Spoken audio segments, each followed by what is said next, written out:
Windows is making a commitment to make Windows better this year. Is this enough to win back their customers?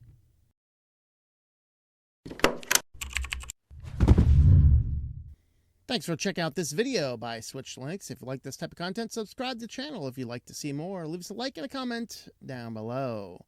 And we are going to be talking about an article that came out. So there's been some internal discussions at Windows, and they're looking down going, you know what?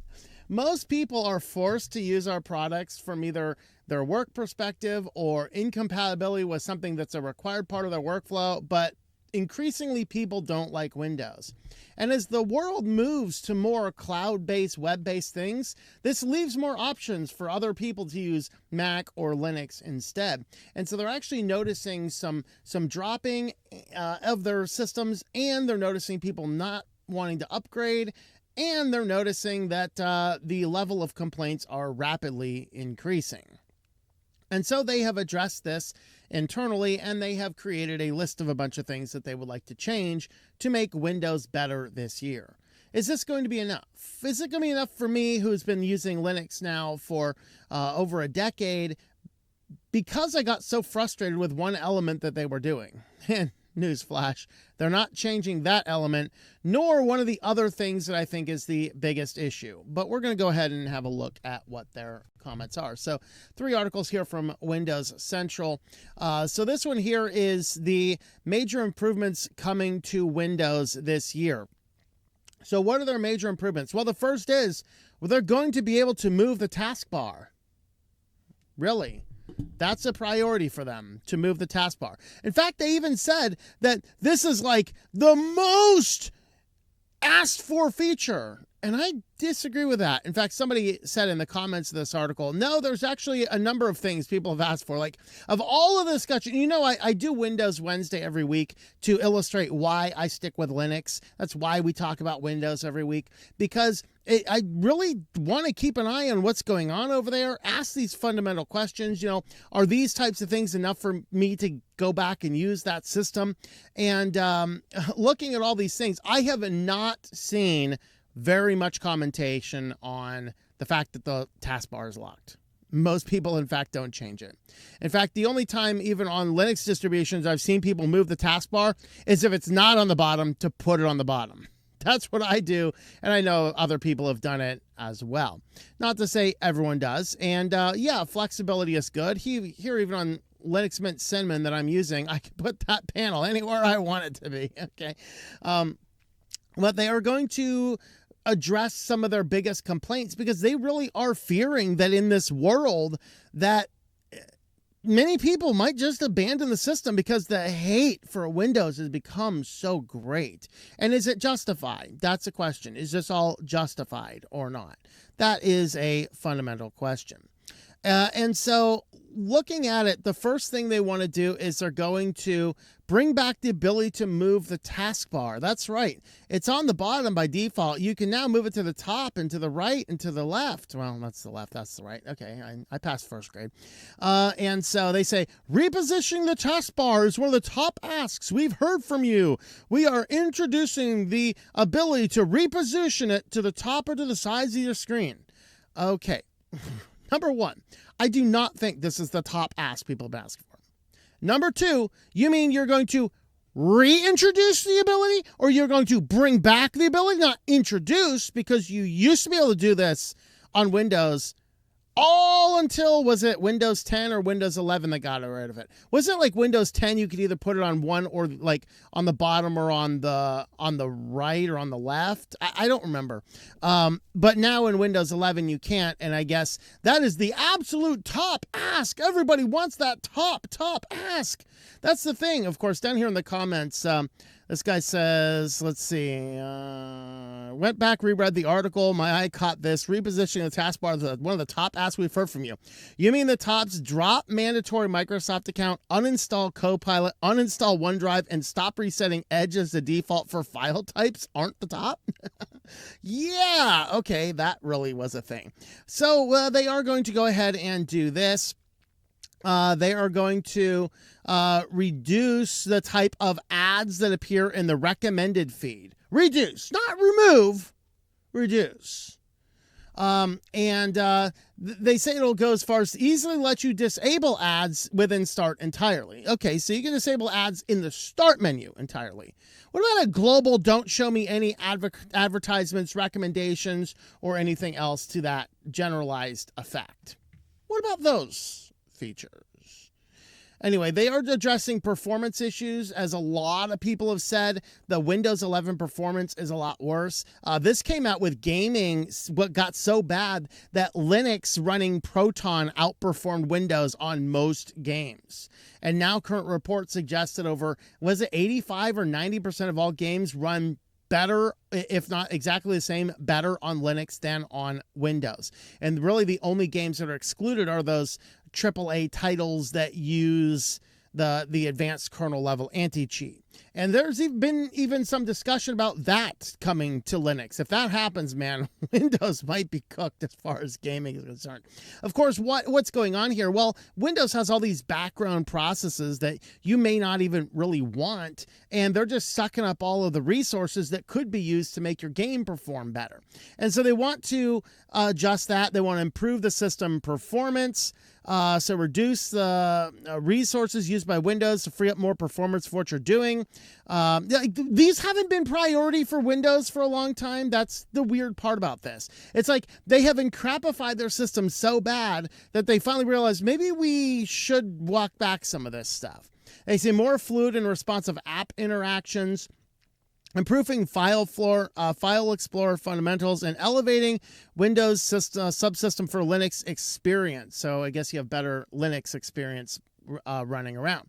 So then they're going to talk about reliability. Reliability is a bedrock of trust. You should trust your PC is going to be there and function when you need it the most. As I say this, I did read headlines. I didn't read the articles. Headlines, I guess the latest March updates are breaking the login. Did I hear that right? Very reliable. Very reliable.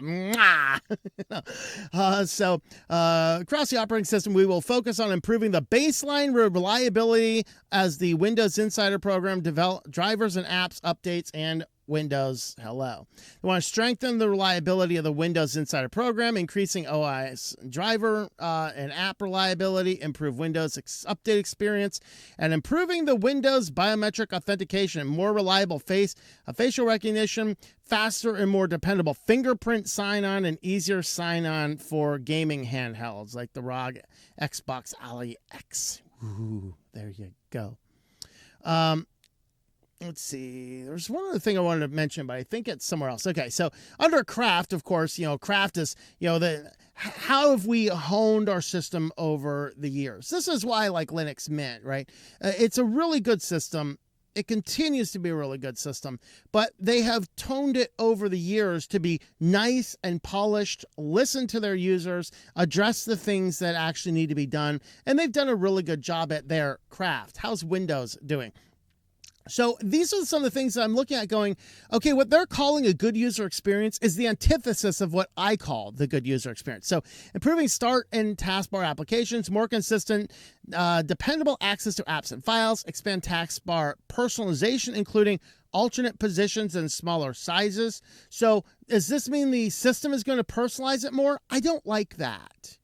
A more relevant recommended Start with clear controls. A relevant recommended Start. That sounds to me like they're collecting a bunch of data and giving me what it thinks that I want, which is also usually the antithesis of what I want. All right, so in more focused user experience with fewer distractions, quieter, more streamlined device setup. We're going to talk about that here near the end. So widgets surface information more intentionally. So more distractions. I am neck deep in a project. I'm focusing on this. I think I might have it. Hey, the weather is going to do something. I don't care. Okay, if I want to know what the weather's going to be doing right now, I'll look out the window. If I look out the window and something looks disturbing, I know where to go and check the weather. Okay, I am full-time in a van. I have my pulse on the weather more than most people because it's more dependent on me. I am more dependent on knowing what the weather's doing. I do not need a distraction when I'm in work. I am perfectly capable of looking up the weather if I need it. But that's kind of the thing they're talking about here. The widgets surface information more intentionally. Simpler settings to personalize or disable widgets and feed content. And then reduce notifications to help you stay focused. Well, that's good. If they're going to stop giving me a pop-up notification for Office 365, I'm all down for that. But, you know.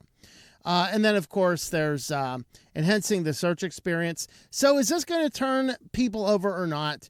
I don't know. Let's see. I've already moved to Mac or Linux, obviously. So this says it depends on how well they deliver. And then you read through the comments, most people are saying, yeah, we've heard Microsoft promising things before, and they never seem to deliver. So Microsoft talking is a whole different thing from Microsoft doing. So that'll be kind of interesting to see. Now, one of the things that I think I glossed over here in this is AI. Well, they are addressing the AI, and they're basically saying Microsoft is putting an end to Microslop on Windows 11. No, that's not a correct headline. They're not putting an end to it. They are reducing Copilot in places that it makes sense to reduce it. Like, you know, the photos and the notepad, and there were two other places that, like, you look at this going, oh, why is this even here? Paint, I think, was one of them. Like, you don't need AI in Paint. Oh, and the snipping tool. So there you had AI interferences. They want to remove those. They want to put Copilot applications only where it seems to make sense. Go figure. They're not, of course, addressing the AI built into a lot of the other applications like Edge or the Office suite or things like that.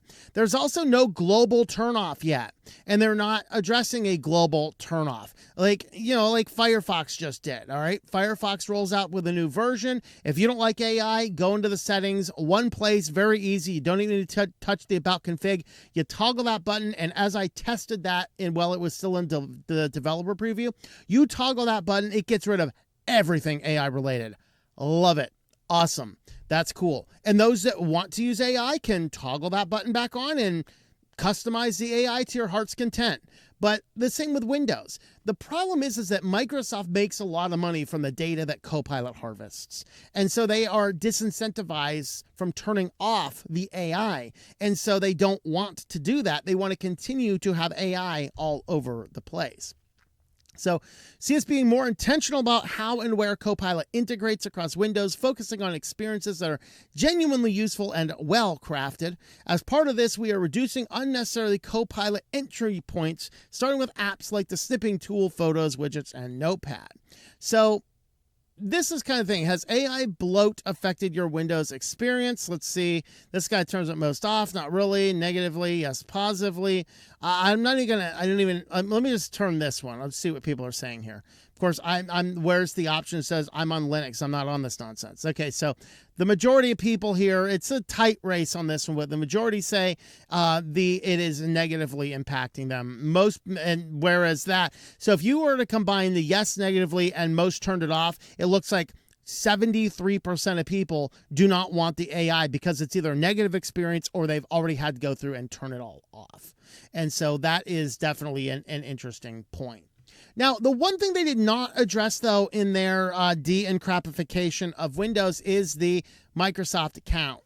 And this is, in my opinion, the biggest ask people have been asking for. And we know this because ways to bypass the Microsoft account creation being forced on setup, they are all over the place. And as soon as one pops up, Windows whack-a-moles it down. And then we have to find another way. And it's becoming increasingly impossible to go to the store, buy a computer, drive up to the top of a mountain like I usually do, open the computer up, and set the thing up. You just can't do that. Okay, it's like there's no internet around here. I know. That's why I came up here to the top of the mountain, Microsoft. All right. But there are actually people inside Windows that are actually frustrated about this. And the article makes a really good point here in saying that the technically it's super simple. In fact, it's so super simple, they just have to reverse the things they did in the last couple months. Because you used to go on and say, hey, would you like Microsoft account? And many people went, no, I like a local account. And the problem is a local account doesn't have information to be monetized. It doesn't give the exact biometric information about who that user is. It doesn't have a means to log exactly who is using that account. It doesn't give them the information they want. It doesn't give them things they can monetize. And so they have been getting rid of all of the possible means to create that local account. And I hear people say, well, just set it up with a online account. And then you go ahead and turn it off. I'm not playing their game. I'm not playing your game. I do not want to be roofied across the table. I just want to set the computer up. You know what I mean? And so, with that being said, there are some insiders, including some high-level guys that are really frustrated about this forced account stuff. And I think it's contrary to what Microsoft wants at a corporate level, but the Microsoft Windows team itself is kind of frustrated. So this guy here, Microsoft Vice President and overall developer legend Scott Helseman, posted on X in response to someone asking him about the possibility of relaxing the Microsoft account requirements, saying, "Yeah, I hate that. Working on it." That's good news. And so there's a number of people inside the company that are working on that. And so looking at this poll is interesting. Now, so we look at these. Use a local account if it's allowed. Stick with a Microsoft account. I like both options clearly offered, and I don't mind the current requirement. So I don't mind the current requirement means you are forced into a Windows online account, like a Microsoft online account. This one allows the local account. This one, I think these two here are kind of about the same. I'd use a local account if allowed. It's very similar to I like both, clearly. And this guy says, yeah, I'd stick with the Microsoft account, which is effectively the same as this. So this is really a yes, no, do you like Microsoft accounts? So looking at this, combining the two of saying I want a choice, which are basically all the same. I would use a local account if allowed, and I'd like both options set up clearly. That is that 90% of all survey responses said, give me a choice. 10% saying, I want the Microsoft account, and I do not mind that I'm forced to create it. Now, there's some excellent comments down here. This first guy here, Timon here, he actually mentioned he wants the option to not have it because he lists here two reasons. I remember. Oh yeah. Okay. I do remember both reasons. So I'm not going to read it verbatim. So first reason is he is that poor sap that everyone takes their computers to when something's not going right. And so oftentimes he needs to refresh, back up, do whatever else. He said he'd like to be able to do all of that on the computer and then hand it back to the family member and let them set up any accounts. Which he can't do if he has to create a Microsoft account on set. And he said the second reason is he uses a computer to his TV instead of a smart TV. And he just does not want that PC tied to anything he's doing on any Microsoft account. It's just there. It's an open system. Anybody can go in and use that computer. And so he's like, yeah, I just need a local account on this. Now, that latter part, he could set up an old computer, sure, set up a local account if it's still allowed, remove the online account, and do something like that. But it would be a lot better if I'm saying, okay, I'm going to go to the store. I'm going to buy this PC with the intention of setting it next to the TV as a public computer that anybody can access. Bringing it home and setting it up with just a local account is the best of all these worlds. All right. And so really we need this. Now, this is why I'm ultimately sticking to Linux, and I use Linux Mint. Now, the other thing that was not addressed is the telemetry. That is why I switched to Linux the first time. I do not want random telemetry being collected and sent to Microsoft. I just don't want it. I do not want a connection. And you cannot use that argument. Well, we're just using this to make sure that everything works better. Dude, your system has gotten infinitely worse since you started forcing this requirement. You clearly are not utilizing the data. It seems to me like you're just collecting information about people because we know it's tied to IP addresses and now to Microsoft accounts. And so now they know exactly what type of computer you're using and things like that. And they can gather a lot of information, including demographic data, which they may not be technically allowed to collect, but they do anyway, right? And so looking at that, I like Linux because I can choose what I do. I can choose if it goes on the internet or not. I can choose an account or not. I can set this up with even Microsoft accounts, Nextcloud accounts, Google accounts. I can set all those up on the internal level of Linux Mint if I want to allow some form of app integration, but I don't have to. And it's an awesome thing that I have those choices inside of my system. So that is kind of my thoughts about all this. Obviously, if Microsoft did these changes, it would definitely be good and beneficial for people that are forced to use Windows still. But at the same time, they're not getting rid of AI entirely. They're not giving you the option for the opt-out. They're not allowing you to opt out of all telemetry. And it looks like they do not want to remove that ability, that forced Microsoft Online account. So that's kind of why I'm sticking with Windows. Not to mention, hey, I came for the privacy. I stayed for the FOSS. I kind of want to know that somebody else outside the company has vetted what this system is doing. And for that reason, I'm going to stick with Linux rather than Windows. But it would be a great thing if Windows went ahead and did these. Let me know your thoughts about all that in the comments down below.